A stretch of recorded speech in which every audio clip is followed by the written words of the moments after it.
There's a woman having a shower. A fella quietly creeps up from behind her. He peels off his own threads and creeps closer to her bit by bits, looking like he's about to pull something fishy. But in a split second, a jet black stone whip shows up. The woman hears the ruckus and spins around, only to lay eyes on this super spooky scene. The man lunges forward and pounces, using his clothes to tightly bind the stone whip. However, this thing packs a serious punch. The man hurls his body onto it, but gets instantly hoisted up by the stone whip, and the stone whip coils around the man's torso. The man clings like crazy to its tail to stop it from squeezing any tighter, but gets slashed across the chest by its lightning. Just as the man is about to meet his maker, the woman manages to grab a dagger and chops off the base of the stone whip.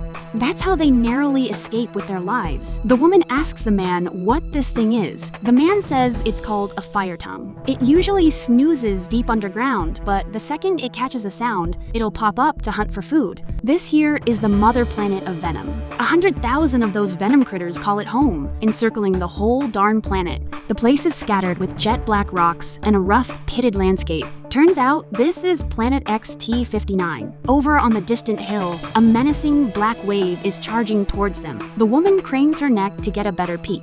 What the heck is that? Are they like the mackerel pike on land? They come charging over like they've gone bonkers. She's so scared that she takes off running, but the man grabs her by the arm and dashes back to the box. Just as the army of mackerel pike is about to gobble them up, the man stuffs the woman into the box and scrambles in after her. The horde of mackerel pike immediately swamps the box. They're getting tossed around like rag dolls inside. Will they manage to wriggle out of this death trap? In the future world, the Earth's ecosystem has been trashed. People can't handle it on Earth anymore, so they all move to Planet XT-59. Even though the environment here is harsh, the climate is sorta like Earth's. To protect themselves, humans have set up a skinnet system, which is basically a protective shield. But who would guessed? The folks here are really in a tough spot. They're treated like slaves within the protective shield. They have to construct skyscrapers day in and day out. Those who don't play ball get chucked outside to fend for themselves. These 10 prisoners are all labeled as traitors who are supposedly holding back human progress.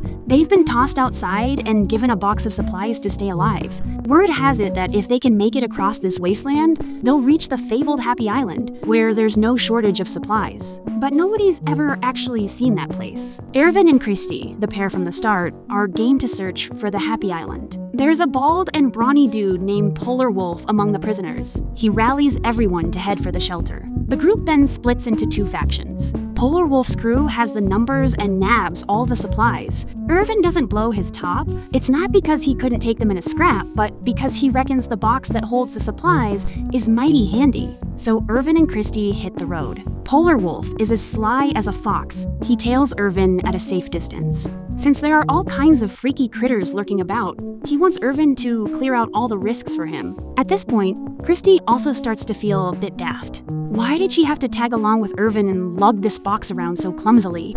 But before long, Christy realizes she's hitched her wagon to the right star. 100,000 Venoms are launching an attack. Over yonder on the hill, a pitch-black, thundering wave of dirt is hurtling towards them. Christy squints, real hard to get a gander. This ain't no dirt wave. It's plain as day that it's the alien symbiote Venom. They're stampeding over like a raging horde. Christy's so spooked that she hightails it, but Ervin grabs her by the arm and makes a beeline back to the box. Just as the Venom army is about to gobble them up whole, Ervin stuffs Christy into the box and squeezes in himself. The Venom army swallows the box in a heartbeat. The 2 of them are getting knocked around inside, hollering their heads off. Christy's shrieking like a banshee in fright. After a spell, the Venom army finally clears out, but the box is left with a mess of holes. After all this hullabaloo, Ervin rustles up a water source for Christy and tells her to spruce up, and that's when they cross paths with that pesky fire tongue critter. Ervin has a run of bad luck and gets himself hurt. Christy patches him up, their eyes meet, and for a second there, it's like a match is about to strike and make them lose sight of their task. Ervin snaps out of it pronto and wraps up the fire tongue to fashion a bona fide whip to stave off any future perils. Then, the 2 hit the trail again. This year, planets crawling with venom. You could kick the bucket just taking a couple of steps. The pair run smack dab into the fire tongue once more, but this one's just starting to peek out and ain't fully grown yet. Ervin hushes Christy up quick, and then they both flop down on the ground and play possum. Polar Wolf and his crew ain't so fortunate. A whole bunch of fire tongues surround them in a flash. Everybody's losing their marbles. Polar Wolf's seen this before and hollers for everyone to freeze, but the fire tongues are already riled up. They sense a whole slew of folks. So all the fire tongues shoot up into the sky, twisting and morphing into a 328-foot tall fire tongue monstrosity. Then it swoops down and sweeps across towards the humans. Everybody's forced to flatten out on the ground. When the fire tongue don't succeed, it blows its top and comes crashing down. Two of the companions get dragged off by it. Polar Wolf tells them to chop it pronto. This really sets the fire tongue off. This Venom is no joke. It also has a hankering for turning into man-eating plants and shooting out its wicked tentacles at humans. One boy's so scared he's about to wet his britches. He stands up and bolts in the opposite direction. Polar Wolf shouts, "Get back here!" And in the blink of an eye, the boy gets tangled up by a small fire tongue around his ankle and then gets swallowed whole by the fire tongue monster. All the fire tongues are hooked up. After they've had their fill, they burrow back underground. Christy sees this and her heart's pounding like a drum. Irvin sits down to soothe her, saying he's the mastermind behind the Skynet and he can handle any threat. He tells her not to fret too much. But Christy's mighty curious. If Irvin's such a hotshot, why'd he end up behind bars? Irvin says it's because he couldn't stomach living like a slave. So, before the walkout, he slipped a virus into the Skynet. The Skynet'll slowly crumble. This planet is seriously wacky. Everything's black as night. Irvin scoops up a couple of jet black conch shells to give them a boost of energy. Christy takes a nibble and spits it right out. She's never tasted anything so darn bitter, but Irvin chows down on the whole lot for the sake of the journey ahead. While they're munching, something goes haywire with the Skynet. The big shots finally cotton on that Irvin is out to get them. They promptly dispatch the black armored guards to snatch Irvin and haul him back.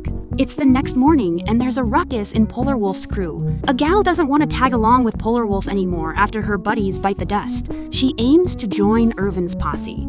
But just a few steps after making a run for it, she keels over for no rhyme or reason. Next thing you know, a bunch of toxic ground algae shoot up from the dirt, looking like a spider web. They latch onto her limbs tight and start burrowing into her flesh. The woman strains to get up, but gets yanked back down. Then she gives it another shot to heave herself up. But these things lose their patience and coil around her even tighter. Then they suck the life right out of her in a flash. The woman instantly shrivels up like a dried up silkworm cocoon. Never ever go around picking up random junk on the road. After hoofing it for a while, everyone is tuckered out and parched. A bearded fella spies a backpack and figures it's the supplies left behind by a dead prisoner. But when he cracks it open, a pitch-black, poisonous mist spews out. The bearded man is zapped into a pile of charcoal in a heartbeat.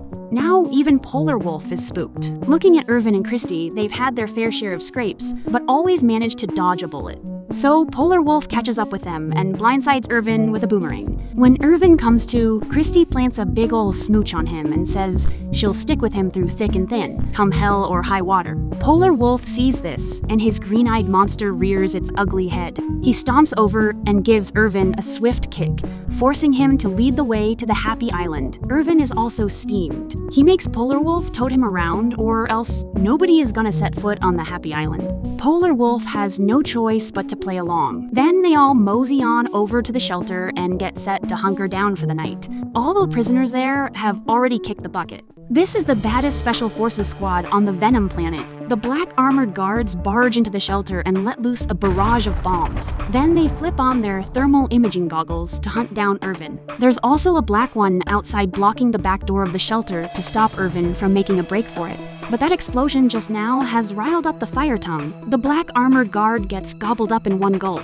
At this time, in the shelter, the captain gets his mitts on Polar Wolf. He lets off a couple of rounds, forcing him to cough up Irvin. Polar Wolf seizes the moment to cut a deal. "I'll show you where Irvin is, but you gotta set me free." The two strike a bargain. The captain also hands him a pistol. Then the captain gets led to a tent. But when he yanks back the curtain, there's just a dead prisoner's body inside. Irvin is long gone. The captain thinks Polar Wolf is yanking his chain. He hoists his rifle behind Polar Wolf. Polar Wolf hears the racket behind him and pulls the trigger first, but the gun is empty. Then, with a bang, Polar Wolf takes a bullet in the knee. Then another shot, and Polar Wolf is down for the count. Irvin's one heck of a talented Skynet designer, but he slipped a virus into the system. The captain manages to nab Christy and uses her as a hostage to strong-arm Irvin into coming out and tagging along. There's an old-timer with Irvin. He tells the old man Job to grab the gun and hunker down in the shadows, planning to take out the captain when Christy makes her way back. But the captain's thinking the same thing. As Christy strolls over, he whips out his gun. Who'da thunk it? Just as Christy passes by Irvin, Polar Wolf pops up from behind and nails the captain with a spear. Meanwhile, the captain's bullet goes wide and Christy passes out cold from fright. Irvin dashes over right away to ask him why he did that. Polar Wolf says he's sick and tired of living such a crummy life. He's hoping Irvin can track down the Happy Island pronto and save the rest of the humans. Then he bites the dust. Irvin scoops up the fainted Christy and leads Job to a patch of sea. Looks like the Happy Island's on the far side of the water, but they ain't got a boat and can't make it across nohow. This planet's crawling with man-eating beasts. Irvin squints one eye and scans the sea surface, cooking up a plan. He spots that the rocks on the water are in constant motion. He hightails it over and realizes the rocks are actually clumps of seaweed. So he ushers the two of them onto the seaweed and they set sail across the sea. Then they rig up their clothes as sails to steer their course. Not long after they shove off, Christy wakes up from her coma, only to find Job's taken and nosed it into the sea. Turns out the bullet the captain missed earlier tagged him. The seaweed couldn't handle the weight of 3. He knew he was on his last legs, so he chose to take one for the team. Next thing you know, he's yanked under by the sea critters and never resurfaces. Looking at this scene, Irvin feels like a ton of bricks. All he can do now is keep forging ahead. He can't let down Polar Wolf and the old man's help. Just then, a black armored fighter jet comes roaring after them. The other side flashes their hardware, aiming to take them down. The two of them tense up big time. But wouldn't you know it, the fighter jet nose dives into the sea. Irvin realizes in a flash that it's his virus code doing its thing. The Skynet's about to bite the dust. And just then, all hell breaks loose. There's a cliff waterfall, thousands of feet high, looming up ahead. The two of them are on the verge of plunging down. Irvin figures the Happy Island must be down there. So he wraps them up in the seaweed like a cocoon, and they go over the edge with the water flow. Then they wash up on shore. But there's squat here except a black sandy beach and towering mountains. It ain't the Happy Island at all.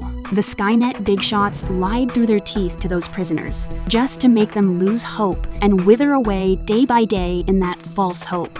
Irvin's seen it on the map. This is a hush-hush military base for emergency evacuations. So there's gotta be a spaceship here, but you need a password to fire up the mechanism. Irvin crunches the numbers on the beach and punches in the password. Just like that, the mountain in front of them splits wide open. A spaceship pops into view. Christy's over the moon. She can finally skedaddle off planet XT-59. But Irvin says all you gotta do is hit that red button and the autopilot kicks in. Turns out the spaceship's a one-seater. Irvin doesn't want Christy to suffer another minute. But Christy's head over heels for this wolf. She says they're in it together and she'll never ditch him. So they both board the spaceship, hugging like there's no tomorrow, and blast off into the universe to hunt down their next new home. This movie's called The Calculator. Whether it's on Earth or some other planet, as long as there are people, there's always gonna be evil rearing its ugly head. Here's hoping a real happy place can be built on planet XT-59. This movie's a corker. It's worth checking out the original. If you like this vid, remember to follow and subscribe. Catch you next time. Bye-bye.